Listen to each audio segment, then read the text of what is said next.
ओम शांति। 25 फरवरी 2025 की साकार मुरली से होमवर्क।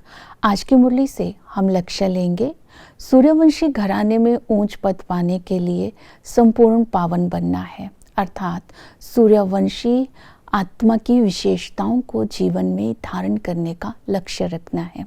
आज की मुरली से हम विशेषता लेंगे, मैं अनुभवी मूर्त आत्मा हूँ। बाप समान अनुभवी मूर्त बनने के लिए इसकी जो विधि बताई है, पहली विधि है बेहद के वानप्रस्थी बनना है।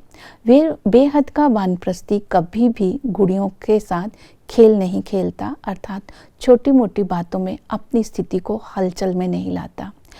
दूसरा है अनुभवी मूर्त बनना है तो बेहद की स्थिति में रहना है। बेहद की स्थिति में रहना अर्थात एकांतवासी बन सदा ही स्मृति स्वरूप रहना। ये दो विशेषताओं को धारण करने से ही हम बाप समान अनुभवी मूर्त बन जाते हैं।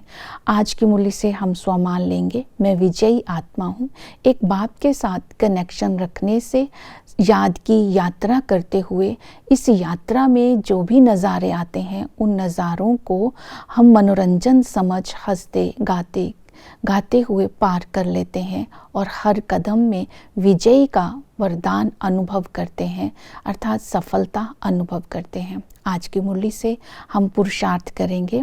सूर्यवंशी बनने के लिए जो विशेषताएं चाहिए, पहले सूर्यवंशी उसे कहते हैं जो मर्यादा पुरुषोत्तम हो। तो हमें अमृत वेले से रात तक हर कदम में श्रीमत के परमाण चलना है, अर्थात हमारा हर कदम मर्यादा के अंदर हो।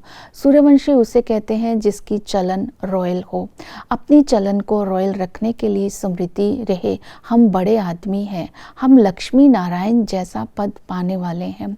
जब हम स्वर्ग का मालिक बनने वाले हैं, इस लक्ष्य की स्मृति रखेंगे तो कोई भी चलन जंगली नहीं होगी, शैतानी कर्म नहीं करेंगे तो हमारी चलन भी रॉयल होती जाएगी। तीसरा है जो सूर्यवंशी घराने की आत्मा होगी वो सदा ही हर्षित रहेंगे। हर्षित रहने की विधि बताई, एक बाप की मत पर चलना है और इस बाप की मत पर चल हम भविष्य राज्य भाग्य के अधिकारी बन रहे हैं। ये स्मृति रहने से सदा हर्षित रहेंगे और खुशी रहे कि हम स्वर्ग का मालिक बन रहे हैं। साथ साथ बाबा ने सावधानी भी दी, अगर यज्ञ में रह करके कोई भी कर्म नहीं करते हैं, सेवा नहीं करते हैं तो बाबा ने कहा धर्मराज की सजा भी खानी पड़ेगी। ये धारणाओं के साथ साथ सावधानी को भी स्मृति में रखना है। जो सूर्यवंशी घराने की आत्मा होगी उसके अंदर पवित्रता की धारणा होगी, अर्थात संपूर्ण पवित्रता, संपूर्ण निर्विकारी होंगी। तो संपूर्ण निर्विकारी बनने के लिए स्मृति में रखेंगे कि सबसे ज्यादा दुख देने वाला विकार है काम विकार। काम विकार में जाने से आत्मा के अंदर धारणा नहीं होती है, बुद्धि तमो प्रधान बन जाती है, इसलिए विकारों की और विकारों की भी प्रवेशता हो जाती है। इसलिए संपूर्ण निर्विकारी बनने के लिए अपने जन्म को स्मृति में रखना है। हम प्रजापिता ब्रह्मा की संतान, ब्रह्मा कुमार कुमारियां हैं। हमें जन्म मिलते ही बाप से विजयी भव का वरदान मिला है और नेक्स्ट जो सूर्यवंशी होगा वो मोहजीत होगा। मोहजीत बनने की विधि बाबा ने बताई है।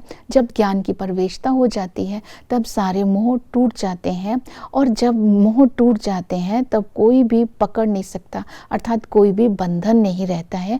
बंधनों को तोड़कर बाबा ने डायरेक्शन दी, जो कुमारियां हैं, जो वानप्रस्थी हैं, जो विधवा है वो सेवा में लग सकते हैं। जितना मोहजित यहाँ बनेंगे उतना ही भविष्य में ऊंच पद मिलेगा। फिर सूर्यवंशी घराने की आत्मा उसे बोलेंगे जो कि संगम युग पर बेहद की वैराग्य वृत्ति रखती हो। इस जंगल को आग लगनी है, सब कुछ खत्म हो जाना है, इसलिए इस पुरानी दुनिया को भूलना है, अपने मित्र संबंधियों को भी भूलना है, क्योंकि ये नाटक अब पूरा हो गया है। तो हमें खुशी होती है, हम इस दुनिया को छोड़कर अपने घर जाएंगे, फिर सतयुग में आएंगे, सुखधाम में आएंगे। इस तरह जब हम ज्ञान युक्त होकर के इस दुनिया से वैराग्य रखते हैं तब हमें पवित्रता की धारणा हो जाती है। तो सूर्यवंशी बनने के लिए अपने अंदर रिफ्लेक्शन करनी है, देखना है मेरे में कोई अवगुण तो नहीं है, सतयुग में मैं स्वर्ग में जाने लायक हूँ, मेरा क्या पद होता है, मेरे से कोई उल्टा कर्म तो नहीं होता, ये अपनी रिफ्लेक्शन करते रहना है। सूर्यवंशी बनने के लिए योग का बल भी चाहिए। योग के बल के लिए एक बाप की याद में रहना है। पवित्र बनेंगे याद में रह करके तो पवित्र दुनिया का मालिक बनेंगे। याद करने की विधि है, अपने को आत्मा समझ बाप को याद करना है। हम आत्मा इनकॉर्पोरियल है, बाप भी इनकॉर्पोरियल है। इनकॉर्पोरियल बाप इनकॉर्पोरियल वर्ल्ड में रहते हैं, तो उनके साथ ही हम आत्माओं के सारे संबंध है। इस संगम पर उस पिता के संबंध से हम बेहद का वर्षा लेते हैं, क्योंकि सपूत बच्चों को ही ये वर्षा मिलता है। वो टीचर बन करके हमें पढ़ाई पढ़ाते हैं। इस पढ़ाई का एक एक वर्षन लाखों का है, और इस पढ़ाई से हम विश्व का मालिक बनते हैं, पद्मपति बनते हैं। इस पढ़ाई को धारण कर दूसरों को दान भी देना है। इस पढ़ाई का एम ऑब्जेक्ट ही है नर से नारायण बनना, सूर्यवंशी बनना।